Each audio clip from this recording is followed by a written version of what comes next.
¿Qué tal? Hoy quiero hablarles un poco de fluidos, hacer una introducción tardía a ellos, quizás. Los videos anteriores han sido sobre ya las ecuaciones que obligan los fluidos, pero los he hecho de forma autocontenida, es decir, partiendo de cosas que ya conocen muy bien. Entonces hoy quiero hacer esta especie de introducción, hablar un poquito de viscosidad. Vamos a llegar a viscosidad, creo que es un tema importante.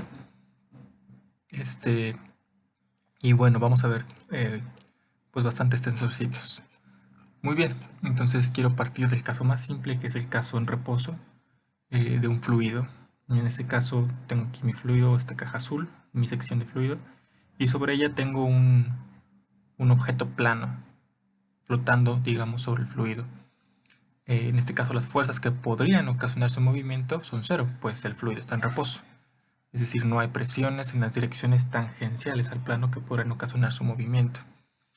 Si no hay presiones, no hay esfuerzos tangenciales, y entonces por construcción, pues el vector de tracción que actúa sobre la superficie plana, no tiene componentes tangenciales.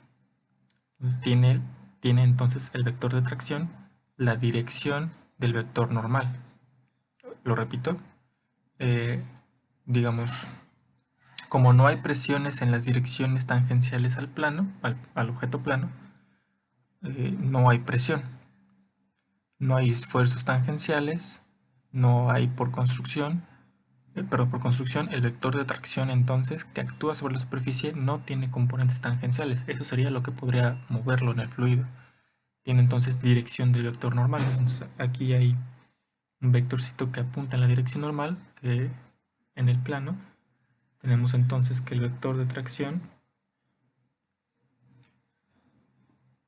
está literalmente actuando eh, bajo una presión constante, digamos la presión pues, que ejerce la atmósfera sobre él, la presión atmosférica, solamente en la dirección normal.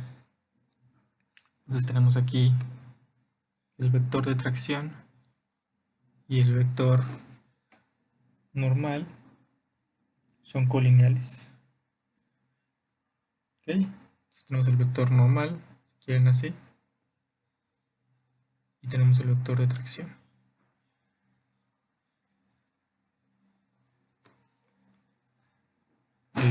Muy bien. P0 nuevamente es la presión atmosférica, si quieren, la presión hidrostática en general, a la que el objeto plano está sometido pues, por su naturaleza misma. Si expresamos entonces el vector de tracción en términos del tensor de esfuerzos, si saben que básicamente es sigma.n, para el caso en reposo se puede hacer una siguiente afirmación sobre la presión en las direcciones principales. La presión en las direcciones principales va a ser igual a menos P bar. Ahorita explico un poco esto.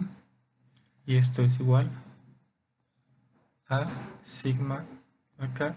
Recuerden que las componentes en, en la diagonal de la matriz son las direcciones principales sobre 3. Es decir, tenemos una especie de... Esta sigma acá se puede ver como la traza del tensor de esfuerzos. Entre 3 tendríamos el promedio de las presiones en las direcciones principales. Y menos porque recuerden que estamos siempre considerando que la presión está actuando sobre el objeto y como que tiende a comprimirlo. Eso es básicamente la presión. Y este menos refleja justo esa condición de compresión sobre el objeto. Entonces podemos afirmar que la presión en el objeto está dada por menos el promedio de las presiones en cualquier dirección. En este caso el objeto es plano, entonces pues digamos, estamos hablando nada más en una de las direcciones, digamos hacia abajo. Muy bien. Entonces, las direcciones principales del tensor de esfuerzos están dadas solo en función de la presión hidrostática, mientras que las componentes cortantes, es decir, las que están fuera de la diagonal, son cero. Podemos escribir entonces al tensor de esfuerzos como menos sigma, perdón, sigma menos P0 por la identidad. Es decir, el tensor de esfuerzos va a estar compuesto de la siguiente, más o menos de la siguiente forma. Entonces tenemos 0 menos P0 menos P0 y todo lo demás son ceros, ¿vale? Tenemos aquí básicamente menos P0 multiplicado por la identidad. Pues esto es el caso más sencillo, es el caso en reposo. Solamente tenemos acción de la presión hidrostática en las direcciones principales. Nuevamente notemos que los esfuerzos son aplicados hacia adentro del objeto. Sin embargo, esta forma tan sencilla no sucede para un fluido en movimiento. Para un fluido en movimiento, las componentes fuera de la diagonal, que se conocen también como componentes cortantes, son en general distintas de cero. Y para eso, para volver a definir el tensor de esfuerzos en un caso en movimiento, podemos asociarle a esta ecuación un segundo término donde incluyamos las componentes fuera de la diagonal. Es decir, esa cantidad puede tener la forma de otro tensor, de otra matriz, en este caso, igual a menos P0 por la identidad. Esto es lo que ya conocíamos, más un segundo tensor, una segunda matriz, que nos dé esa información sobre las componentes tangenciales. Se utiliza tau para denotarlo. Y pues sí, es una matriz, ¿no? Ahora bien, en este caso, perdón, aquí ya no es la presión hidrostática, ya es una presión que se ejerce distinta, dadas las condiciones de este nuevo objeto, de este nuevo tensor. P es una variable que va a ser definida, quizás digamos por completo, por una ecuación de estado. La termodinámica otra vez entra aquí, ¿no?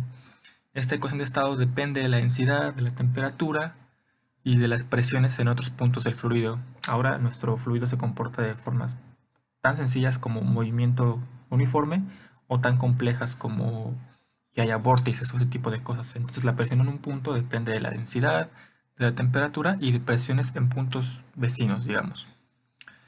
En el caso más simple podemos considerar que esta presión es constante, pero recordemos que pues, la termodinámica del sistema siempre es importante, ¿vale?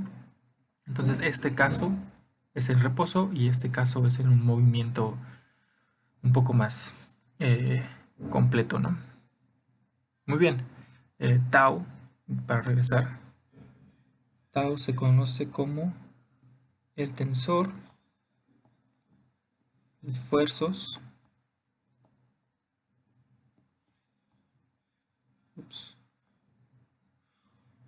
viscosos. Muy bien, claro que es un tensor de esfuerzos, está igualado a un tensor de esfuerzos, pero en esta ocasión las componentes cortantes, las componentes fuera de la diagonal, van a estar relacionadas con coeficientes de viscosidad. Un poco más adelante hablaré de ellos, que es justo a lo que me interesa llegar. Y este último concepto, el tensor de esfuerzos viscosos, da pie a establecer consideraciones sobre los fluidos, cómo se está moviendo, hacia dónde, es uniforme o no, tal que si este tensor es o no distinto de cero, tendremos o no un fluido viscoso. Muy bien, entonces esta es una pequeña introducción a lo que sigue, que es fluidos newtonianos o no newtonianos.